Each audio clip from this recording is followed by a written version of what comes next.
Pendant 5 ans, des milliers d'entre vous, des milliers d'entre nous ont été arrêtés pour avoir manifesté. La plupart, on n'avait rien à leur reprocher. Aujourd'hui, nous marchons. Je veux vous dire aujourd'hui combien cette liberté, elle est fragile. Macron n'a cessé de l'attaquer. Il a réprimé les gilets jaunes. Il a réprimé les militants antinucléaires. Il a réprimé les opposants à la réforme des retraites. Vous savez combien de mains, combien d'yeux ont été arrachés pendant ces 5 années-là. La justice a réprimé avec les gardes à vue, la répression, les comparutions immédiates que le programme de Mélenchon, et c'est heureux, veut supprimer. Depuis des années, les lois antiterroristes sont utilisées pour embastiller des opposants politiques, des militants écologistes. Face au Covid, avec l'état d'urgence sanitaire, ils ont décidé de garder en prison des détenus sur simple décision administrative, sans voir de juge. La police, pendant le confinement, pouvait contrôler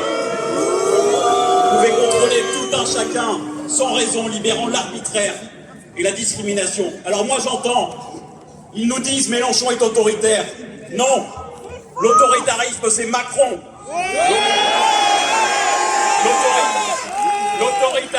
L'autoritarisme c'est Le Pen. Ce que je vois, c'est que la défense de l'état de droit, des libertés fondamentales, elle n'est pas en face, elle est ici, place de la République. Merci.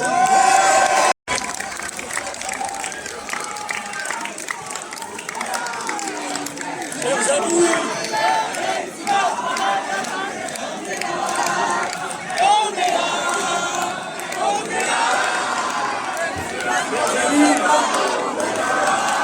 la puissance de notre rassemblement de ce jour, vos réponses claires, nettes au monarque présidentiel. Avec lui, ce sera 65 ans, mais avec nous, ce sera 60. Nous voulons travailler pour vivre et non pas vivre pour travailler. Quand M. Macron vous dit qu'il faut plus travailler, il ne dit rien d'autre que son intention de ne pas partager. L'espérance de vie en bonne santé stagne dans notre pays depuis 10 ans. À 62 ans, un quart des plus pauvres sont déjà morts. Entre un cadre et un ouvrier, il y a 6 années d'écart d'espérance de vie. Entre les 5% les plus pauvres et les 5% les plus riches, 13 années. Alors, non, il n'est pas nécessaire de travailler plus longtemps. Ce qu'il faut, c'est partager. Et la dernière fois, vous vous en souvenez, sa réforme des retraites, nous l'avons fait reculer. Eh bien, une nouvelle fois, et c'est le sens de notre rassemblement de ce jour aussi, sa réforme des retraites à 65 ans, nous allons lui faire remballer.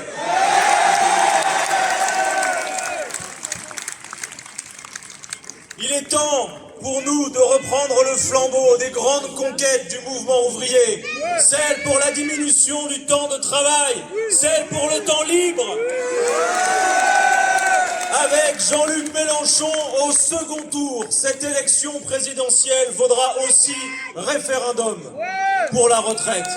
65 ans avec Macron ou 60 ans avec Jean-Luc Mélenchon. Françaises, Français, choisissez.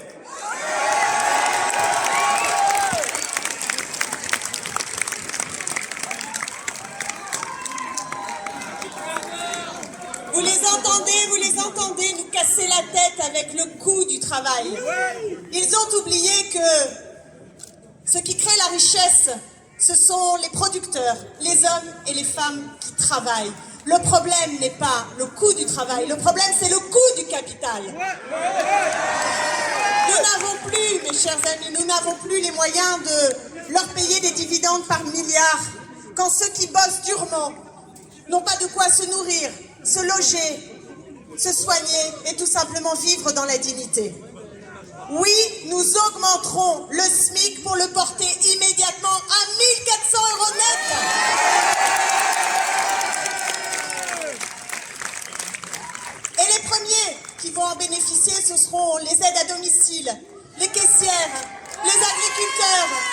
agents de sécurité, les serveurs de l'hôtellerie et de la restauration. Et comme les femmes sont majoritaires à percevoir des bas salaires. Alors quand on augmente le SMIC, on lutte contre les inégalités de rémunération entre les hommes et les femmes. Cette hausse du salaire minimum, elle aura un effet sur toute la grille de salaire. Et elle va permettre de relancer la consommation utile, c'est-à-dire celle qui correspond aux besoins essentiels. Là où il y a des pénuries de main-d'œuvre, c'est là où les patrons payent mal. Alors, qu'ils payent mieux et ils verront, ils n'auront plus qu'à traverser la rue pour trouver des employés.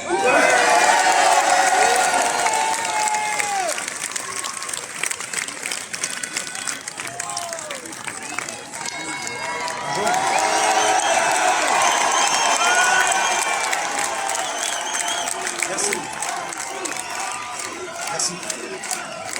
D'abord, merci. D'abord, quand on a la chance de venir causer comme ça en public, et pour vous d'être réunis, d'être plus de 100 000 ici à Paris, c'est qu'en amont du moment où on se présente ici, il y a des tas de gens qui ont installé la scène, qui ont installé la sono, qui ont réservé les cartes, qui ont fait partie des affiches, qui ont distribué des tracts. Aussi, je voudrais qu'on salue les Michel, les Anaïs, les Clément, les Martine, les Pascal, les Lionel, les Émilie et Stéphanie. Pour eux, atik, atik, atik, atik, atik, atik, atik. J'ai pas pu faire mon foot ce matin, donc il faut que je me rattrape. Diriger nos vies, ça ne leur cause aucun souci. Décider du jour au lendemain que nous devons être confinés, déconfinés, reconfinés, redéconfinés, que le couvre-feu sera à 19h, que le couvre-feu sera à 20h, que le couvre-feu sera à 21h, qu'il va falloir nous QR-codiser à l'entrée des bistrots et les restos, ça ne leur pose aucun souci. Ils n'ont pour ça aucun scrupule. Mais pour l'économie, ils n'y touchent pas là. Les milliardaires qui louent leur fortune, quasiment durant une crise sanitaire, et pas un impôt sur les hyper profits, pas un impôt sur leur résidence secondaire où ils se trouvaient pendant que les caissières tenaient les caisses des supermarchés.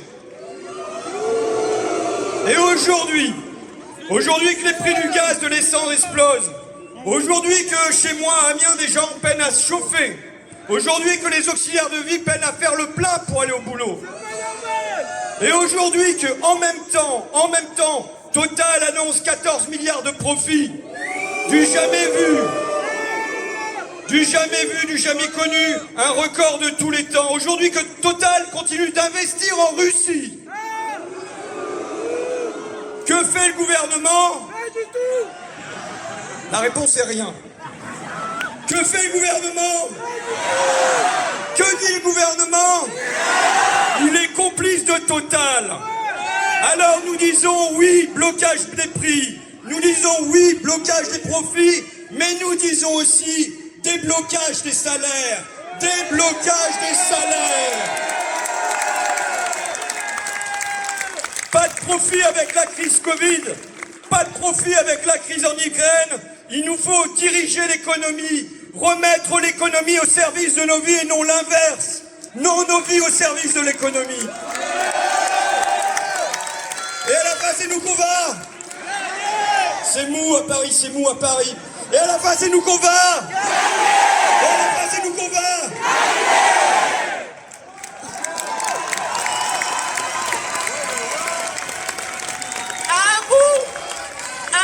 Il y a une accumulation indécente des richesses et des ressources.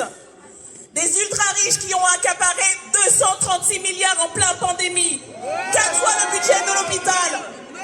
5 milliardaires qui possèdent autant que 27 millions de personnes. À l'autre bout, c'est la misère et la précarité. 10 millions de pauvres, 8 millions de personnes à l'aide alimentaire, 12 millions qui ont froid. Ce n'est pas une fatalité. C'est parce que les uns accaparent le produit du travail collectif que les autres manquent de tout. Emmanuel Macron, président des ultra-riches, aura été à leur service exclusif pendant 5 ans au détriment de l'intérêt général. Avec Jean-Luc Mélenchon et l'Union populaire, nous mettrons fin à ces inégalités. Nous éradiquerons la pauvreté. Avec la garantie dignité et autonomie pour tous et toutes, et notamment pour les jeunes. Avec la gratuité des premiers mètres cubes d'eau et d'énergie. Et avec nos services publics, qui sont notre richesse collective, le patrimoine de celles et ceux qui n'en ont pas. Parce que nous ne pouvons pas vivre heureux et heureuses dans un océan de malheur. Parce que nous devons faire face ensemble au changement climatique. Parce que c'est urgent et possible. Le 10 avril, votez Jean-Luc Mélenchon. Le 10 avril, éradiquons la pauvreté.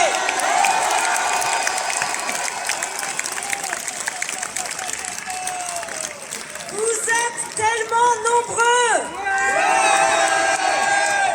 D'ici, je peux vous dire, on voit super bien. Pourtant, moi, je suis myope.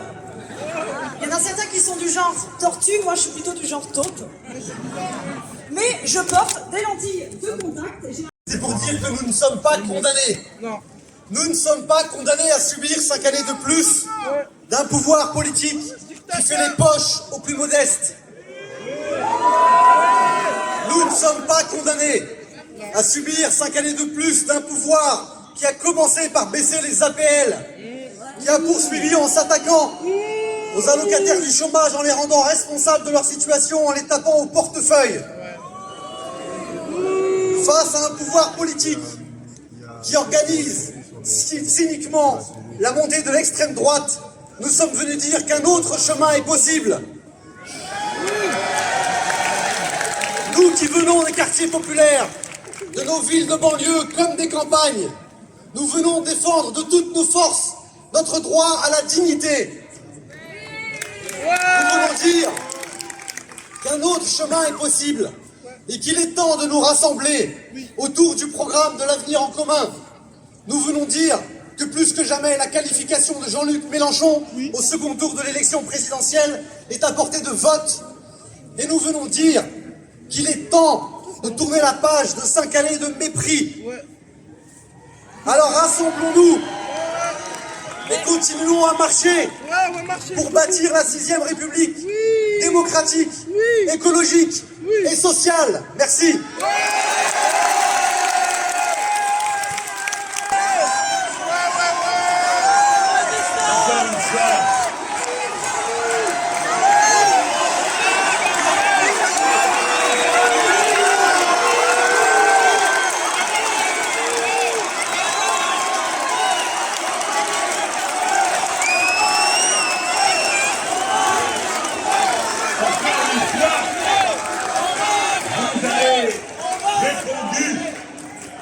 À l'appel de notre idéal commun qui nous a animés génération après génération et que voici remis une fois de plus dans vos mains, vous qui en êtes les acteurs en même temps que les héritiers. Et les rues de Paris ont résonné des clameurs de rébellion et de révolution dont vous êtes les porteurs, vos clameurs joyeuses qui auront, j'espère, ranimé le courage des plus isolés, des plus abandonnés, des plus humiliés, qui ont en vous la force et la puissance de tenir la tête droite.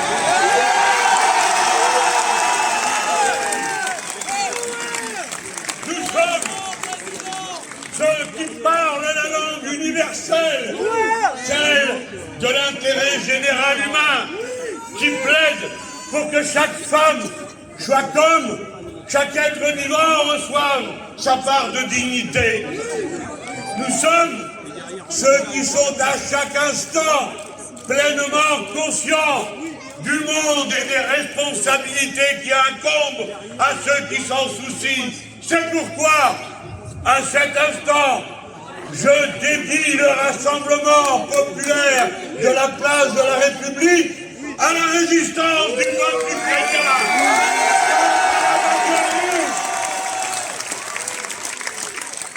Je la dédie aux Russes courageux qui résistent dans leur propre pays contre la guerre en même temps que contre la dictature. Salut Alexei Seknin qui résistait la Confédération du travail de Russie, les universitaires résistants de l'Institut Lomonosov à Moscou. Dans la guerre, dans le changement climatique, le peuple que voici et dont j'ai l'honneur d'être à cet instant le porte-parole sait que la trajectoire du monde est en train de changer. Il sait qu'elle est en train de bifurquer, et c'est alors pourquoi, loin d'être inertes et résignés, nous sommes venus dire de toutes nos forces, un autre monde est nécessaire, et parce qu'il est nécessaire, alors nous allons le rendre possible.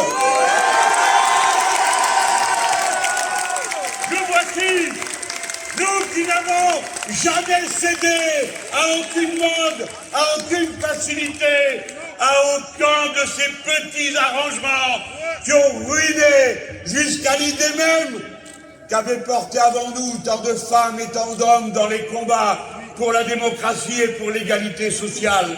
Nous voici, c'est nous qui allons bâtir ce monde nouveau et commencer à le faire ici et maintenant, pacifiquement, démocratiquement, parce que la France a la chance d'avoir, dans moins de 30 jours, une élection qui, parce qu'elle concentre tous les pouvoirs, nous permet de les renverser tous en même temps.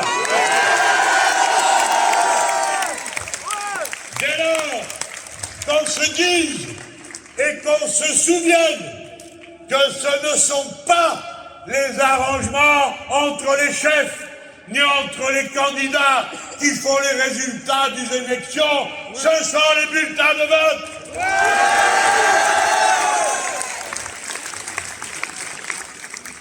L'Union populaire, dont j'ai l'honneur d'être le candidat, est parvenue jusque devant la porte du deuxième tour de l'élection présidentielle d'un des pays centres du capitalisme mondial.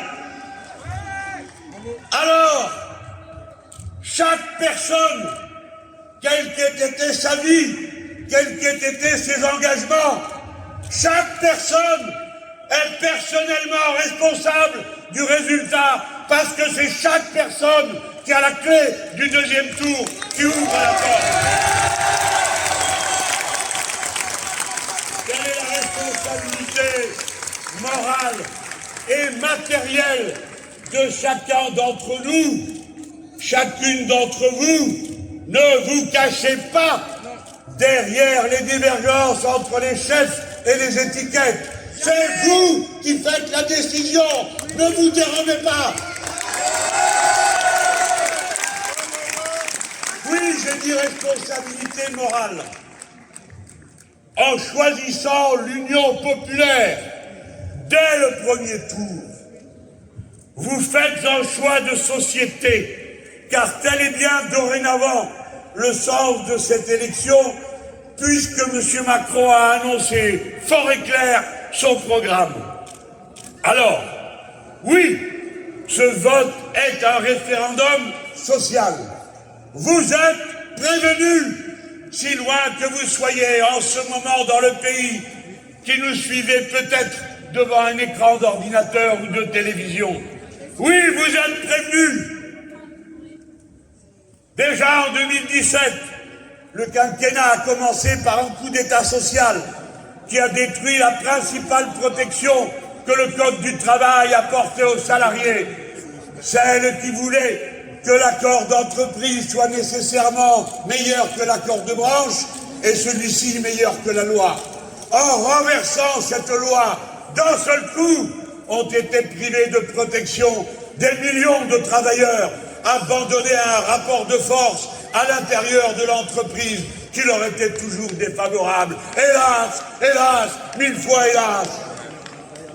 Et c'est ce même gouvernement, ce même coup d'État social qui a commencé par supprimer plus du tiers de la représentation des travailleurs dans les conseils à l'intérieur des entreprises. Alors, en 2022, maintenant, et dans moins de 30 jours, la droite et l'extrême droite de Macron à Zemmour et Le Pen annonce le même passage en force vers la retraite à 65 ans. La retraite à 65 ans. La retraite à 65 ans. La retraite à 65 ans. Il faut travailler plus longtemps, disent-ils, parce qu'on vit plus longtemps. Mais depuis qu'on travaille plus longtemps, c'est-à-dire depuis messieurs Sarkozy et Hollande, on vit moins longtemps. Avec le gouvernement de l'Union populaire, nous passerons au contraire à la retraite à 60 ans. Et il n'y en aura pas une inférieure au salaire minimum qui est reconnu comme le SMIC, c'est-à-dire 1400 € pour une carrière complète de 40 annuités. Et jamais, pour qui n'a pas une carrière complète, moins de 1000 € pour qui que ce soit. Choisissez, tranchez la retraite à 65 ans avec Macron ou la retraite à 60 ans avec Mélenchon. Votez et vous aurez la retraite à 60 ans. C'est-à-dire que ce sont des dizaines de milliers de postes de travail supplémentaires qui se libéreront. La retraite à 60 ans, c'est tout de suite 830 000 personnes qui peuvent partir jouir du temps libre. C'est autant de places pour les 700 000 jeunes qui arrivent sur le marché du travail chaque année. La retraite à 60 ans, c'est 200 000 personnes qui, entre 60 et 62 ans, ne seront plus dans les dépenses de l'assurance chômage. C'est par conséquent une économie considérable. Si vous voulez partir avant 65 ans, avant 62 ans, pas besoin de faire de nouveau des grèves coûteuses pour vos budgets ou des manifestations rendues dangereuses par le préfet l'allemand.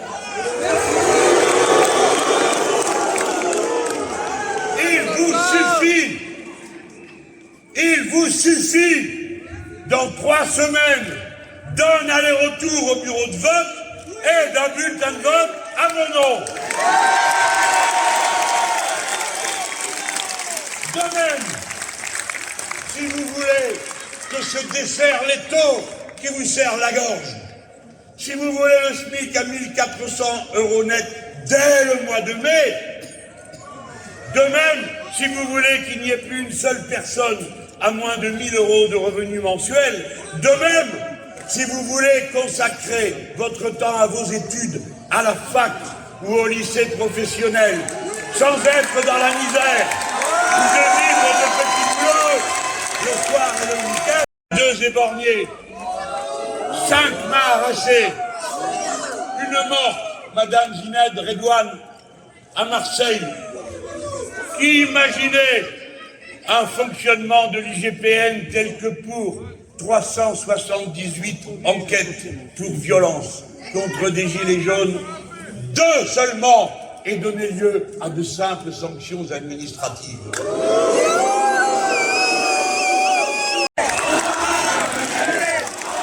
S'ils parlent avec nos mots, bientôt, ils parleront avec votre grammaire, avec notre syntaxe. Vous verrez que tout le travail que vous avez accompli fait son chemin, travaille les esprits, reformate la conscience que chacun a de l'avenir possible pour la patrie.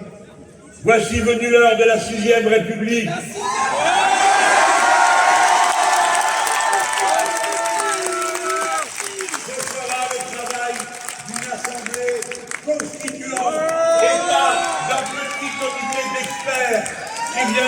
demander si oui ou non vous êtes d'accord avec leur trouvaille. Ce sera une assemblée élue par des gens qui n'auront jamais été élus autrement auparavant. Ce sera non seulement l'écriture d'un autre texte, d'une autre règle du jeu, une incitation à se réinvestir dans la vie du pays qui est en train de mourir à petit feu de l'abstention. Mais ce sera l'occasion de faire avancer deux idées, à la fois la stabilité des institutions sans lesquelles on ne peut vivre démocratiquement et en paix, la possibilité permanente pour le peuple d'intervenir à tout moment quand il en réunit les conditions, grâce au référendum d'initiative citoyenne. Et de faire partie des élus qui ne vont pas respecter leur mandat grâce au référendum révocatoire. La Constitution.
Au royaume de l'oppresse, c'est pas la peine. Les gars braves, ils ont leur cœur sous scellé. Non, ils n'ont pas peur du sol. Ils n'ont pas peur du ciel. Avant de pouvoir changer. Il faut déjà vouloir changer. 25 ans se sont écoulés entre le premier couplet et celui-là. 25 ans pendant lesquels j'ai vu les gouvernements se succéder, et depuis 2007, les Sarkozy, Hollande, Macron, lentement mais sûrement diviser et fracturer notre pays.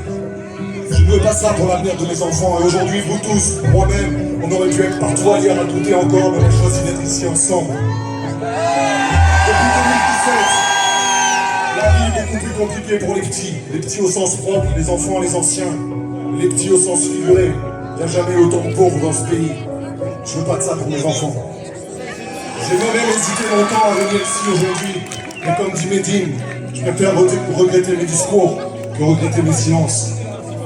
Monsieur Mélenchon, le 10 juin, le 10 avril, et le 24 avril, vous pourrez compter sur moi.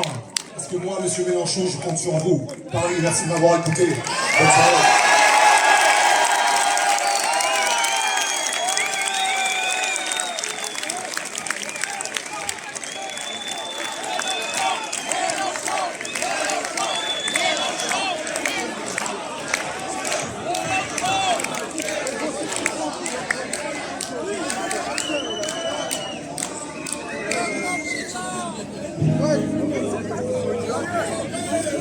De plaines en forêt, de vallons en collines, du printemps qui va naître à tes mortes saisons, de ce que j'ai vécu à ce que j'imagine, je n'en finirai pas d'écrire ta chanson, ma France. Au grand soleil d'été qui courbe la Provence, déjeuner de Bretagne aux bruyères d'Ardèche, quelque chose dans l'air a cette transparence et ce goût du bonheur qui rend ma lèvre sèche.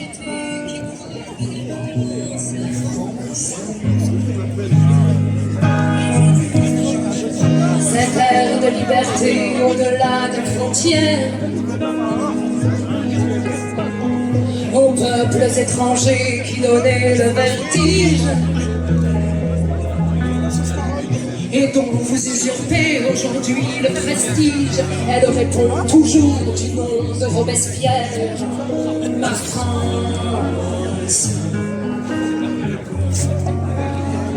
Celle du vieil Hugo étonnant de son exil, des enfants de 5 ans travaillant dans les mines, celle qui construisit de ses mains vos usines, celle dont Monsieur Thiers a dit qu'on la fusille. Ma France. Picasso tient le monde au bout de sa palette, des lèvres des lueurs s'envolent des colombes. Ils n'en finissent pas, des artistes prophètes, de dire qu'il est temps que le malheur succombe. Ma France. Leurs voix se multiplient à n'en plus faire qu'une. Adressez-vous à tout le peuple humain. Faites parler la France au monde. Le 10 avril, un autre monde est possible. Vive la France et surtout, vive la République.